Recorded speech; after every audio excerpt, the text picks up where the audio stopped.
मुंबईतल्या प्रभादेवी रेल्वे स्थानकाजवळचा 125 वर्ष जुना पूल आता अखेर त्याचं पाडकाम सुरू झालंय।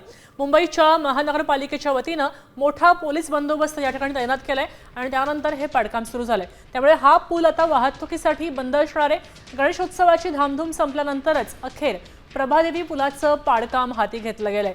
काल रात्री मुंबई पालिकेचं पथक आणि पोलिसांच्या फौज फाट्यामध्ये ही कार्यवाही सुरू केली गेली।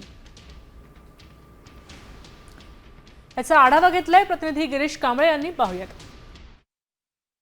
ऐतिहासिक एल्फिन्स्टन ब्रिज कालपासून बंद करण्यात आलाय, तोडला जाणार आहे, नव्याने बांधणार आहेत। मात्र या ब्रिज जरी तोडत असले त्यामुळे ज्या बाधित होत आहेत त्या ऐतिहासिक चाळी इमारती देखील आता या ठिकाणी बाधित झाल्यामुळे त्या देखील तोडल्या जाणार आहेत। मात्र ही आपण चाळ बघतोय, ही चाळ बाबूभैया जे कॅरेक्टर जगप्रसिद्ध झालं, आजही त्या कॅरेक्टरची मोहिनी सर्वांवरच आहे।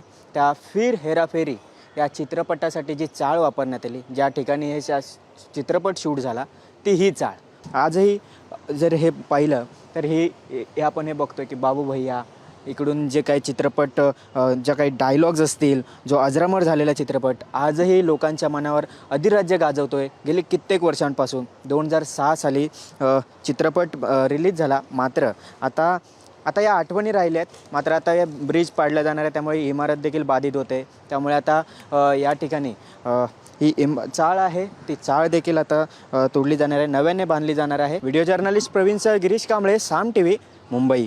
आठवणी म्हणजे कसं आहे की आम्हाला ही चाळ म्हणजे आम्हाला याचा गर्व आहे। चाळ नुसती चाळच नाही, आमची बैठी चाळ पण आहे आणि बैठी चाळने आमचे इथले ज्येष्ठ, माझ्यापेक्षा ज्येष्ठ जे होते, आम्हाला त्यांचा गर्व आहे की त्यांनी हा ऐतिहासिक ठेवा आत्तापर्यंत जतन करून ठेवला। त्यांच्यानंतर आम्ही आहोत, आमच्यानंतर आमची मुलं, ज्या शूटिंग्स होतात ह्या कसं आहे की त्यांना आमचं लोकेशन, जे जुनं लोकेशन, ज्यावेळेस काय जर मराठी पिक्चरमध्ये वगैरे आपण बघितलं, जुनं लोकेशन त्यांना आवडते, म्हणून त्या लोकांना इथे शूटिंग करायला मिळते। आणि आता isakal.com आहे देशातील नंबर 1 ची मराठी न्यूज वेबसाईट। प्रत्येक अपडेटसाठी isakal.com ला नक्की भेट द्या।